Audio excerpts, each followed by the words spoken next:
మీరు ఎప్పుడైనా దేవుని సమయానికి అసహనంగా అనిపించుకున్నారా? అయితే ఈ రోజు ఎపిసోడ్ మీకు చాలా ముఖ్యమైనవి. ఈ రోజు ఇశ్రాయేల్ చరిత్రలో ఒక కీలకమైన క్షణాన్ని పరిశీలించబోతున్నాం. ఇది అసహనానికి కలిగే భయంకరమైన పరిణామాలను మరియు ప్రార్థనలో మధ్యవర్తిత్వ శక్తిని వెల్లడిస్తుంది.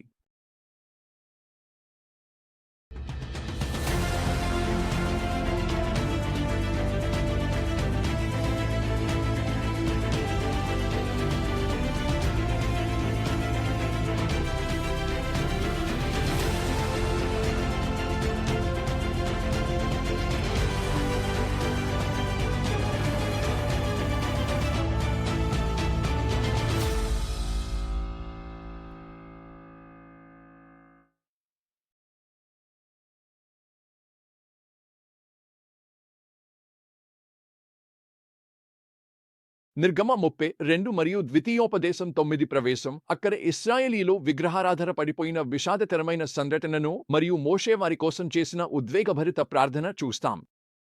ఈ రోజు మనం పరిశీలిస్తున్న సత్యం ఇదే. అసహనం మనను తీవ్ర నిర్ణయాలకు దారి తీస్తుంది, కానీ విశ్వాసపూర్వకమైన ప్రార్థన ద్వారా పొందగలిగే దేవుని కృప మన తీవ్రమైన పాపాలను కూడా అధిగమించగలదు. మన కథ సీనాయ్ పర్వతం వద్ద ఉన్న ఇశ్రాయేలీలతో ప్రారంభమవుతుంది. మోషే 40 రోజుల పాటు పర్వతంపై ఉండి దేవుని ధర్మశాస్త్రాన్ని స్వీకరిస్తున్నాడు.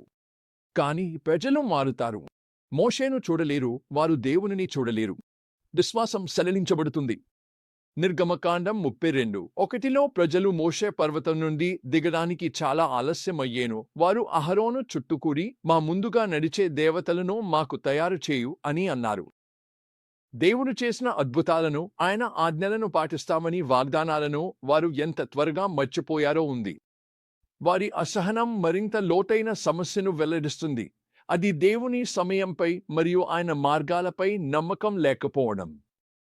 దేవుని సమయాన్ని నమ్మడం. ఇది ఇశ్రాయేల్ సంతతికి మాత్రమే కష్టమైనది కాదు, నాకు నేర్చుకోవాల్సిన అత్యంత క్లిష్టమైన పాఠాలలో ఒకటిగా కూడా ఉంది. నేను 1980 వేసవిలో రుమేనియా దేశంలోకి ప్రవేశించాను. అక్కడ నేను చూడని విధంగా దేవుని కోసం ప్రార్థించే అద్భుతమైన సంఘాన్ని చూశాను. 5 ఏళ్ల క్రితం ఒక పాస్టర్ దేశంలో పునరుజ్జీవం కోసం ప్రార్థించమని వారిని పిలిచాడు. వారు ప్రార్థించడం ప్రారంభించారు మరియు వారు కొనసాగించారు. ఒక వారం మాత్రమే కాదు, ఒక సంవత్సరం మాత్రమే కాదు, కానీ ఆ సమయానికి వారు 5 ఏళ్లుగా ప్రార్థిస్తున్నారు. వారు ఎదుర్కొన్న హింస మరియు కష్టాలు తీవ్రమయ్యాయి. నేను ఆ దేశంలో మరో 8 ఏళ్లు ప్రయాణించాను. ప్రజలు దేశాన్ని కుదిపివేసే శక్తివంతమైన పునరుజ్జీవం కోసం ప్రార్థించడం కొనసాగించారు, కానీ ఏమీ జరగలేదు. వారు 15 సంవత్సరాలు ప్రార్థించారు, కానీ రోజులు మరింత చీకటిగా మారాయి. ఆ తర్వాత అరెస్టు చేసి దేశం నుండి బయటకు పంపించారు. నేను ఇక రుమేనియాలోకి రావడానికి అనుమతించరని చెప్పారు. దేవుని సమయంతో ప్రతిదీ మారిపోయింది. ఒక దైవిక క్షణంలో దేవుడు జోక్యం చేసుకున్నాడు మరియు దేశం నాటకీయంగా మారిపోయింది. నేను అలసిపోయాను, కానీ దేవుడు అలానే లేదు. ఆయన సమయం పరిపూర్ణమైనది. ఆయన 20వ శతాబ్దంలోని గొప్ప పునరుజ్జీవాలలో ఒకటిని పంపించాడు, కానీ అది నా సమయానికి కాదు, ఆయన సమయానికి వచ్చింది. మనం ప్రభువును నిరీక్షించడం నేర్చుకోవాలి, ముఖ్యంగా నాయకత్వంలో ఉన్నవారు. మనము బైబిల్లోని మహత్తరమైన కథను చూసినప్పుడు అహరోన్ నాయకుడిగా చేసిన విషాదకరమైన వైఫల్యాన్ని చూస్తాము. ప్రజల డిమాండ్లకు ఎదురు నిలబడాల్సిన సమయంలో అతను రాజీ పడిపోయాడు. అతను బంగారు దూడను తయారు చేసి ప్రజలు విగ్రహారాధనతో కూడిన ఉల్లాసంలో మునిగిపోయారు. ఇదే సమయంలో పర్వతంపై దేవుడు మోషేకు ప్రజల పాపాన్ని తెలియజేస్తాడు. నా కోపం భగ్గుమంటుంది, వారిని నాశనం చేయాలని హెచ్చరిస్తాడు.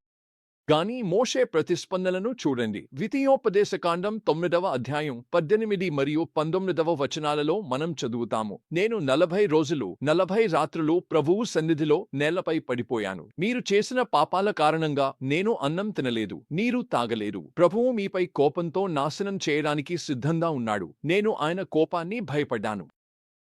మోషే చేసిన ప్రార్థన బోధనాత్మకమైనదిగా ఉంది. అతడు ప్రజల పాపానికి సమర్థనలు చెప్పడు.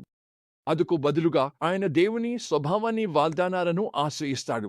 తన ఒడంబడిక గుర్తు చేస్తాడు. అబ్రహాం, ఇస్సాకు, యాకోబులతో అతను దేవుని కృపను వేడుకుంటాడు. అది ప్రజలు అర్హులు కావడం వల్ల కాదు, కానీ దేవుని పేరులో మరియు జనాంగాల మధ్య ఆయన కీర్తిని కాపాడటానికి. మోషే పర్వతం నుండి దిగినప్పుడు బంగారు దూడను చూసి అతని కోపం దేవుని కోపాన్ని ప్రతిబింబిస్తుంది. అతను ధర్మశాస్త్రపు పలకలను పవ్వులగొట్టి విగ్రహాన్ని పొడిచేసి పశ్చాత్తాపం చెందని వారిపై తీర్పును ప్రకటిస్తాడు. ఇది పాపం ఎంత తీవ్రమైనదో, అలాగే స్పష్టమైన ఆధ్యాత్మిక నాయకత్వం ఎంత అవసరమో గుర్తు చేసే విషయం. మనం ఈ భాగం నుండి ఏమీ నేర్చుకోవచ్చు? అధీరత అనేది తరచుగా దేవుని సమయంపై మరియు మార్గాలపై నమ్మకం లేకపోవడం వల్ల వస్తుంది. మనకు దేవుని కార్యం కనిపించకపోతే మనం స్వయంగా వ్యవహరించాలనే ప్రేరణను అణచివేయాలి. ప్రజలను సంతృప్తిపరచడానికి రాజీపడే బలహీన ఆధ్యాత్మిక నాయకత్వం విపత్తులకు దారితీస్తుంది. నాయకులు దేవుని సత్యంపై స్థిరంగా నిలవాలి, మరియు అది ప్రజాదరణ పొందకపోయినా కానీ సరే. అలాగే పాపానికి తీవ్రమైన పరిణామాలు ఉంటాయి, మరియు దానిని ఖచ్చితంగా ఎదుర్కొనాలి. దేవునికి అవిధేయత విషయంలో మనం నిర్లక్ష్యంగా ఉండలేం. ప్రార్థన శక్తివంతమైనది. మోషేలా మనం ఇతరుల కోసం దేవుని స్వభావం వాగ్దానాలను ఆశ్రయిస్తూ మధ్యవర్తులుగా ఉండాలని పిలువబడ్డాం. దేవుని కృప మన పాపం కంటే గొప్పది, కానీ అది పశ్చాత్తాపం అవసరాన్ని లేదా కొన్నిసార్లు తీవ్రమైన పరిణామాలను రద్దు చేయదు. ఇప్పుడు ముగించే ముందు మీరు అసహనంతో పోరాడుతున్న ప్రదేశాలు ఎక్కడున్నాయో ఆలోచించండి. దేవుడు పనిచేస్తున్నట్లు కనిపించకపోవడం వల్ల మీ విశ్వాసాన్ని రాజీపడే పరిస్థితులు ఉన్నాయా? అవును అనుకుంటే ఇప్పుడే దేవునికి అంగీకరించండి. ఆయన మీను శుద్ధి చేయమని ప్రార్థించండి. గుర్తుంచుకోండి, ఇశ్రాయేల్ పట్ల సహనంగా ఉన్న దేవుడు మన పట్ల కూడా సహనంగా ఉంటాడు.